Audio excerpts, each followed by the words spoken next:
Welcome to Megapath Presents. I'm Ronnie Hayes, and today let's talk about It. Now, I'm going to try to briefly run through my spoiler-free thoughts, and then we will get into exactly what went on in the movie, so we'll get into a spoiler-filled discussion. Those are some of my favorites because I love going in-depth, explaining exactly what I loved about it and what I hated about it. And yet again, just like with Chapter 1, I hated some stuff about it, but I enjoyed watching it, and I'm just happy it's not complete dog shit. Now, for me, I love horror movies. The visuals, when it comes to them, are very important. I wasn't knocked over, impressed with the look of it, but Bill Skarsgård's, however you say his last name, pretend I pronounced it right, his performance as Pennywise the Clown was yet again outstanding. The casting of the characters, both young and old, was yet again out freaking standing. Let's dive into the specifics though with the spoiler-free review. It Chapter 2 has a solid opener. Now I feel like that's very important because the opener in Chapter 2 is going to be the bridge between the two stories, and it opens really good. Again, the cast chemistry is fantastic, and the casting fits the younger characters greatly. Now, there's a heavy theme of childhood bonds, friendship, memories that run all throughout. It's really thick in the beginning and the end especially. Now, there's excellent transitions, especially in the beginning. There's some that were so good it actually took me out of the movie a moment, and I was just like, wow, I really like these transitions. Some of them are just simple too, but I really enjoyed it. There's a few rough ones at the end where I'll bet anything there's a few alternate takes and deleted scenes, but for the most part, I really like the transitions. The CGI was rough at times. Now, the vicious kills, I wanted more, and I wanted more of Pennywise. There's still a decent amount. I'm greedy though, a horror maniac, I just wanted more. Now the flashbacks are nice and necessary, however, one in particular, it really feels like it was dubbed over, the actor's voice, and it felt a lot like you were watching a YouTube video. You ever find someone who talks real slow and you watch the video a little faster, you pick like a 1.5 speed or a 2 speed, and that way you can get through their video without going nuts? Well, those scenes, I think there's like 2 of the flashbacks in particular, one especially that was just quick and it was wildly distracting. Maybe that was just me and the drugs I was on, but I don't think that's the case. Something was off. Something was terribly off. Now, with the child actors, and I assume this was filmed about a year apart, there's a scene or two where you can tell that the actors aged a bit. Some people probably won't notice, but sometimes it's weird. It looks weird. I would imagine a lot of fans, when this comes out on Blu-ray, a lot of fans are going to watch Chapter 1 and Chapter 2 back to back. I would like to do that as well. It's probably going to be a lot more noticeable then. Now, there's humor. This is thick with humor, and it hits for the most part, and I blame Marvel. Now, when it comes to the horror,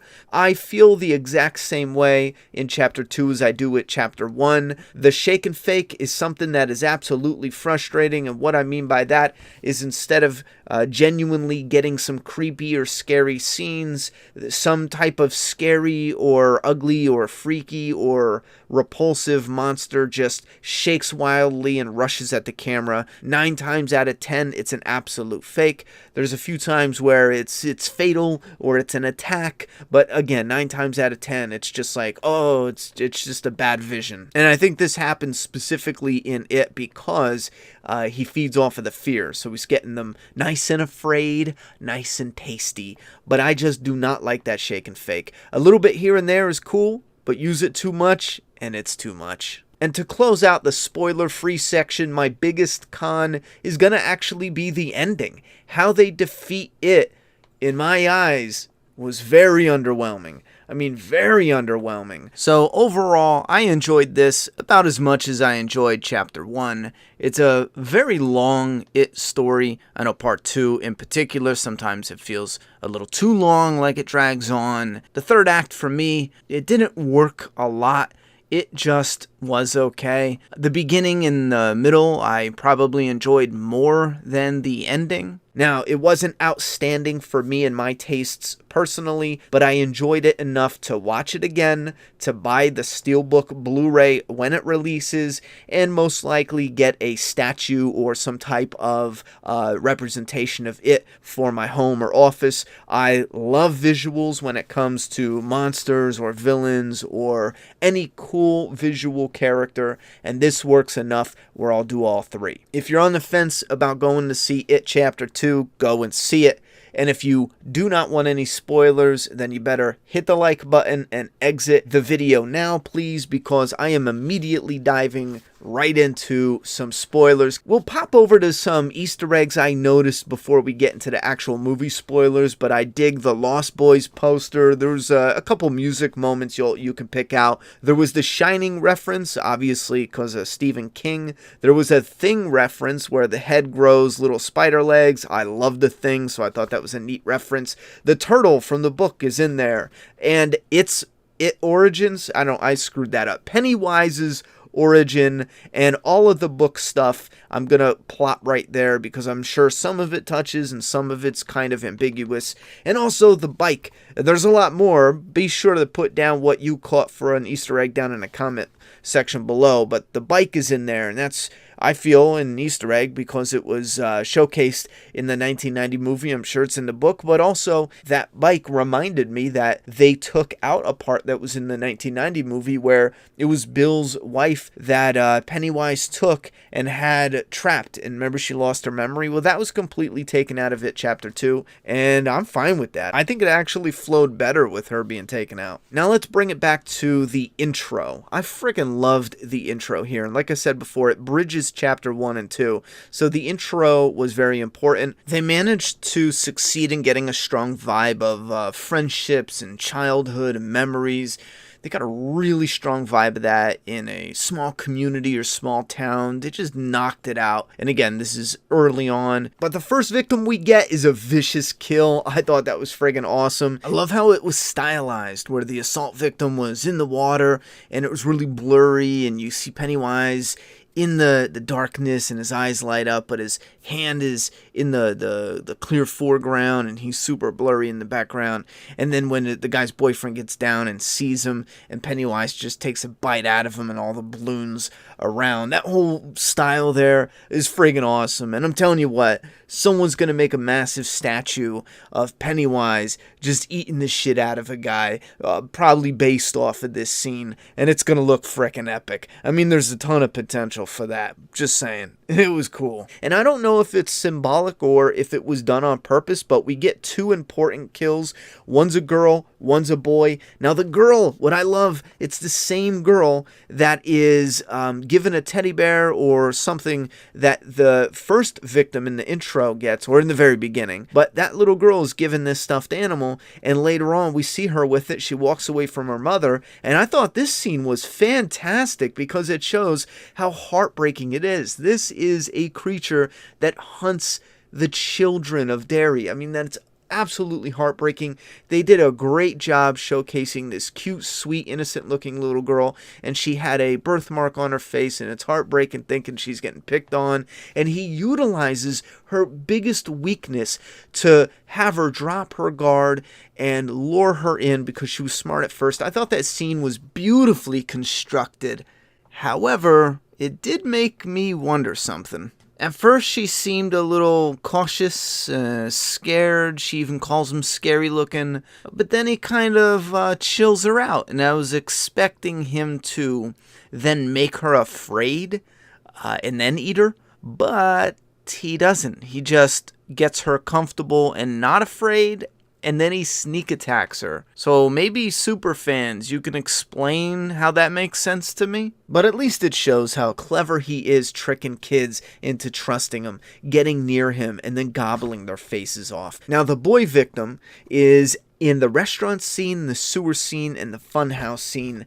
And the restaurant scene is something that was in the 1990s miniseries, and I think it was improved. The CGI was a bit rough. That could have been on purpose, though, or maybe they didn't really need to, polish it up to make it look realistic because it was just nightmare visions, essentially, anyhow. But the boy walked up to Richie and kind of freaked him out, and then later Bill sees him at the sewer. He lives in Bill's old house, and this is what sets up the funhouse scene because he tells them they're going to go there later. I think it was a bit harsh, though, at the sewer when Bill is telling him, you got to get out, you got to tell your parents you want to move and do whatever you got to do. He's like grabbing on him in a weird way. I felt like that scene should have had more desperation. Instead, it came off like he was angry. I don't know. For me, that scene just didn't work. It felt a little bit too harsh. Now, at the funhouse, I thought that was freaking great. Which, again, those two scenes with those two kid victims, I think were really well done. Creepy, they're vicious, they're brutal, and I think they are way better than anything that's done where they do the shake and fake. I love how they forget when they move away from Derry, and when they come back they remember more and more. I think this was done a lot better than it was. It was kind of breezed over briefly in the miniseries, but for me that hit on something. I liked it, I dig it. Anyhow, even though there's improvements, there's still obviously new corny scenes like the bike Hi-Ho Silver Away. In 1990 it was corny, and nowadays it's corny. It was done embracing some of the corniness, and again, Bill's wife was cut out, and I think that was for the best. I think it would have taken too much away from the story of the gang. I never really did dig that in the 90 version. Now, when it comes to its defeat, I thought that was weak and underwhelming. It is them literally shouting down a bully. They make him small and then they rip his heart out. For some reason, I feel like they're trying to be symbolic with this, and I'll tell you right now, I hate it. It was probably one of the things, if I picked out anything that I hated from the movie, I hated how they defeated it. I didn't even like where he turned into a spider and chased him around. Again, it's not that I hated that part per se, or when they went to fight him for the final battle. It's not that I didn't hate it. I just thought it was a lot blah. I really feel like when you have a creature like this, sometimes you box yourself into a corner where it's tricky to write your way out of it. But if I can point to two things that really pulled me out of it, was the ending. It made me want to get up. As a matter of fact, I did just get up after they defeated him, and I started walking out, and then I stood there to make sure for the review I didn't miss anything. I do like how they wrap it up with the friendships and the bonds. Some of it they laid on a bit thick, and I know I'm going to get at some people saying, well, what did you want? What did you expect? And listen, I'm fine with them just going through hell in a brutal battle with it. Just dogpiling them. Some of them get cut, some of them get scratched or bit or thrown around. And I'm talking like a kind of like a freaky brawl. You know what I'm saying? But not all out action packed, just like a brutal, scary, creepy type of brawl. It's hard trying to put what I'm seeing in my head into words. Other than that, I'm sure you guys are going to hear that and think of something totally different, like Rocky beating his ass. It's not at all what I'm talking about. I don't want anyone to Bruce Lee kick him in the face, but I wanted a little bit more of that, a little bit more of physicality instead of just running away from a spider. We could have got that a bit, but then when he was brought down to size, maybe a little bit of fighting before he was eventually killed, and in a different way. But two things that really took me out of it, the defeating of it, and then this whole ceremony thing, I really hated that. First off, it was supposed to be a big twist or a reveal that, oh no, the Native Americans didn't actually kill it. It didn't work for them. I'm sorry, guys. Even if you downright love this movie, that part was probably some of the dumbest shit I've ever seen in the laundry list of dumb shit. Because as soon as that Mike Hanlon guy was like, oh, I got this from the Native Americans, this is how they kill them, my first thought was, okay, how do they know it works if he's not dead yet? They did not kill him. So how do they know this works? Even if they went on some trippy mystical journey or they have some inside information, how do they know that's accurate? So when it was revealed that he covered up the last block where it showed the Native Americans getting wiped out. I was just like, okay, really? Everyone is mad at Mike, and I'm thinking, you idiots, none of you even asked him. How do you know this is going to work, Mike? He's still alive, so clearly they didn't actually kill him. I can see how people would like that symbolic defeat of it, and how it was giving up their fears. We're not going to get into it, but I can see people liking that and defending the ending the way it was. You guys can maybe, if I missed something, put it down in the comment box below, but I'm not biting when it comes to the whole ceremony thing. That was just absolutely stupid. And they had a really awkward Richie's gay reveal, which not really sure what the purpose of that is. It didn't really do anything for the movie. I will say, Richie crying at the end, I thought that was one of the more hard-hitting moments, because they are trying to tackle their loss by looking at the positive. And Richie is just gutted and heartbroken. One of his best friends, well, at the time, I thought, one of his best friends, someone he had good rapport with, was just killed, just brutally killed. They all succeeded and defeated this thing, but his buddy just didn't make it out of there. One of his close friends since he was a child didn't make it out of there. And I thought, for me, that was so touching. I even started getting choked up a bit. But then when it was revealed he had a secret crush on him, I just thought, get the fuck out of here. And I do this with straight couples too, so don't give me that bullshit. It's because he's gay. I do this with straight people as well. Wanting to physically get sweaty with another person does not, for me, go, oh yeah, they must really care about him. No, you just find them attractive. It doesn't add anything.